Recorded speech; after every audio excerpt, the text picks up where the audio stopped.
Dear students, let us start chapter number 5, which is complex number and quadratic equations. Firstly, हम इसके basic concept समझेंगे, ठीक है। अगर वो आते होंगे तो सम सॉल्व होने हैं। बेसिक कंसेप्ट स्टार्ट करते हैं लीनियर इक्वेशन से। आप लोगों ने छोटी क्लासेस में पढ़ा हुआ कि लीनियर इक्वेशंस क्या होती हैं। जैसे x + 1 जिसमें वेरिएबल की हाईएस्ट डिग्री जो है 1 है, वो होती है लीनियर इक्वेशन, ठीक है।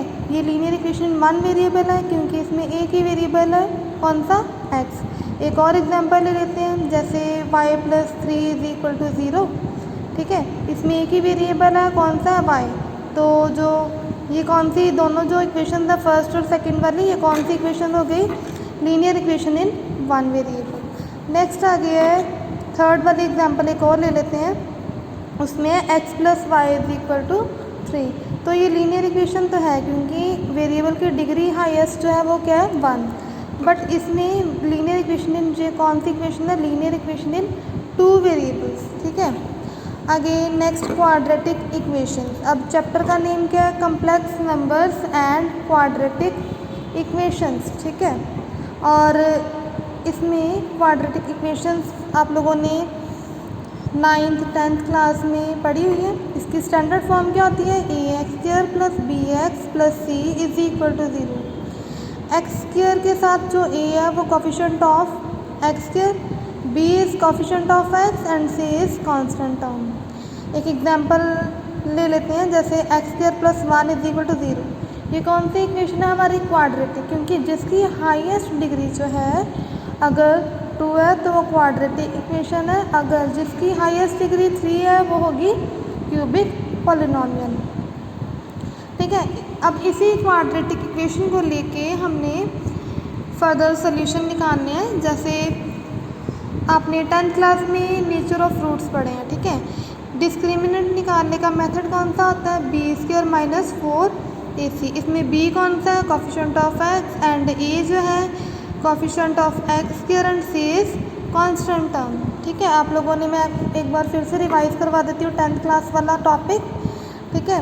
अगर डिस्क्रिमिनेंट जो है ग्रेटर देन 0 है तो इसके 2 रियल रूट्स आएंगे, ठीक है।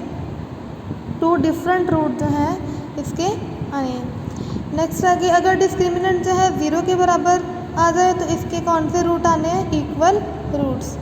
अगर डिस्क्रिमिनेंट जो है लेस देन 0 आ जाए तो हम लिखते थे नो रियल रूट। मीन्स जब इसका आंसर जो है नेगेटिव में आ जाता था तो हम वहाँ पे लिखते थे नो रियल रूट, और इसके फर्दर रूट जो है हम फाइंड नहीं कर सकते थे, ठीक है। अब वहाँ तो हम इसके रूट फाइंड नहीं कर सकते थे, बट अब इसके रूट जो हैं फाइंड हम यहाँ पे कर सकते हैं with the help of complex number. Real numbers में हम इसके रूट फाइंड नहीं कर सकते थे, ठीक है। अब कम्प्लेक्स नंबर की हेल्प से हम इसके रूट जो है वो फाइंड कर सकते हैं। हमें पता है कि डिस्क्रिमिनेंट जो है किसके बराबर होता है, b² - 4ac। लेस देन 0 अगर आ जाए तो नो रियल रूट, ठीक है, which is not possible in the system of real numbers, ठीक है। रियल नंबर्स में हम इसके जो रूट्स हैं वो फाइंड नहीं कर सकते थे, ठीक है। अब पढ़ेंगे कम्प्लेक्स नंबर। कम्प्लेक्स नंबर में इसके रूट कैसे फाइंड करेंगे हम आगे देखते हैं, ठीक है। जैसे कम्प्लेक्स नंबर की डेफिनेशन पहले पढ़ लेते हैं। A number of the form a + ib। i इसमें हम i को क्या बोलेंगे, आयोटा b, ठीक है। आयोटा मीन्स i, ठीक है। Where a and b are real numbers. a और b जो क्या है हमारे यहाँ पे रियल नंबर्स है, is defined to be a complex number. Complex number को लिखने की फॉर्म क्या है हमारी, a + आयोटा b, ठीक है। और a जो है हमारा रियल नंबर है, b भी रियल नंबर है, और i को हम बोलते हैं आयोटा, ठीक है। कम्प्लेक्स नंबर को हमने लिख दिया। कम्प्लेक्स नंबर को डिनोट करते हैं z के साथ, z = a + आयोटा b, ठीक है। नेक्स्ट आगे अब देखते हैं, अब इसको कैसे लिखते हैं, रियल नंबर। इसमें रियल पार्ट कौन सा, a वाला जो है वो रियल पार्ट है और b वाला जो है इमेजिनरी पार्ट है, ठीक है। सिंपल सी बात है, जिसके साथ आयोटा लगा है वो इमेजिनरी पार्ट हमारा, और जिसके साथ रियल जिसके साथ आयोटा नहीं लगा वो हमारा हो गया रियल पार्ट। ठीक है, नेक्स्ट आगे इसको हम कैसे लिखेंगे, आर ई मतलब रियल पार्ट, जेड ए किसके बराबर है मतलब रियल पार्ट के, इमेजिनरी मतलब आई एम, जेड और इज इक्वल टू बी किसके बराबर है इमेजिनरी पार्ट। ठीक है, आगे हम पढ़ेंगे वैल्यू ऑफ आई। ये हमने याद रखना है कि वैल्यू ऑफ आई जो है किसके बराबर होती है स्क्वायर रूट 1 -1। ठीक है, स्क्वायर रूट के अंदर माइनस में टर्म को याद है -1 आ जाए तो उसकी वैल्यू होती है आई। ठीक है, और आई की वैल्यू याद रखनी है। अब जो पीछे हमने एक क्वाड्रेटिक इक्वेशन की एग्जांपल ली थी उसको हम सॉल्व कर लेते हैं कम्प्लेक्स नंबर की हेल्प से कि उसका आंसर जो है क्या आएगा। ठीक है, जैसे मैंने पीछे एग्जांपल ली A X square plus 1 is equal to 0, तो मुझे इसका फॉर्मूला पता है D is equal to B square -4ac। ठीक है, अब इसमें बी जो है नहीं है हमारे पास, मीन्स बी क्या होता है coefficient of x, coefficient of x नहीं है हमारे पास, यहाँ हमने लिख दिया 0। अब 0 की स्क्वायर करेंगे देन आंसर विल बी 0।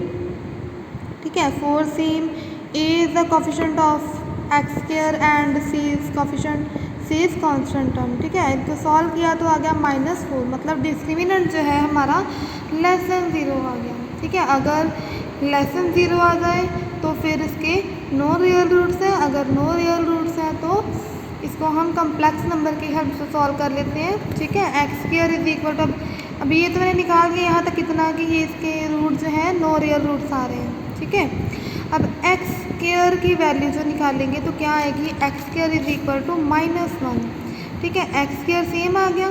अब मैंने ऊपर आपको बताया था कि -1 एक्स की अगर वैल्यू निकाले तो क्या आ जाएगा स्क्वायर रूट -1, और स्क्वायर रूट -1 की वैल्यू जो है किसके इक्वल होती है आयोटा के इक्वल। ठीक है, एक्स की वैल्यू फिर क्या आ गई कम्प्लेक्स नंबर में X is equal to iota मतलब आई।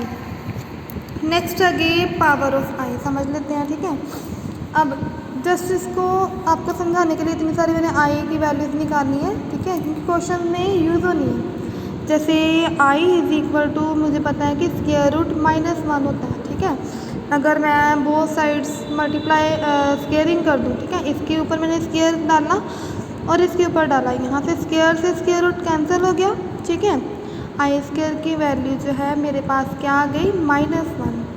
ऐसे ही अब आई क्यूब की वैल्यू, ठीक है, आई क्यूब को मैं ब्रेक करके आई स्क्वायर मल्टीप्लाई आई लिख सकती हूँ। ठीक है, आई स्क्वायर जो है किसके बराबर है ऊपर मैंने फाइंड की वैल्यू -1 की। ठीक है, -1 मल्टीप्लाई बाय आई -आई, और अब I4 की वैल्यू मैंने फाइंड की। अब कैसे करेंगे, I4 की अगर वैल्यू फाइंड करनी हो तो मैं ब्रेक कर सकती हूँ इसको आई स्क्वायर इंटू आई स्क्वायर में, और आई स्क्वायर की वैल्यू जो है मैंने ऊपर फाइंड की फिर से -1 होती है, -1 सॉल्व करके आंसर विल बी 1। ठीक है, आगे नेक्स्ट आई अगर 5 फाइंड करना है तो उसको ब्रेक कर लो I4 और आई में, I4 की वैल्यू ऊपर फाइंड की है 1 और मल्टीप्लाई आई किया तो मेरे पास आ गया आई, मीन्स I5 जो है किसके बराबर होता है आई के। नेक्स्ट I6, ठीक है, I6 को ब्रेक करके मैं I5 और आई लिख सकती हूँ। I5 मैंने ऊपर फाइंड किया आई आ गया। ठीक है, आई ऊपर से मैंने सेम नोट कर लिया, आई इंटू आई की वैल्यू मेरे पास क्या आ गई आई स्क्वायर। ठीक है, आई स्क्वायर जो है किसके बराबर होता है -1 की। ठीक है, ये पावर ऑफ आई की वैल्यूज़ जो है आपको लर्न रखनी पड़ेंगी। अगर ये वाली वैल्यूज़ आती होंगी तो आपसे सम सॉल्व होने हैं, अदरवाइज़ सम्स करने में डिफ़िकल्टी क्रिएट होगी।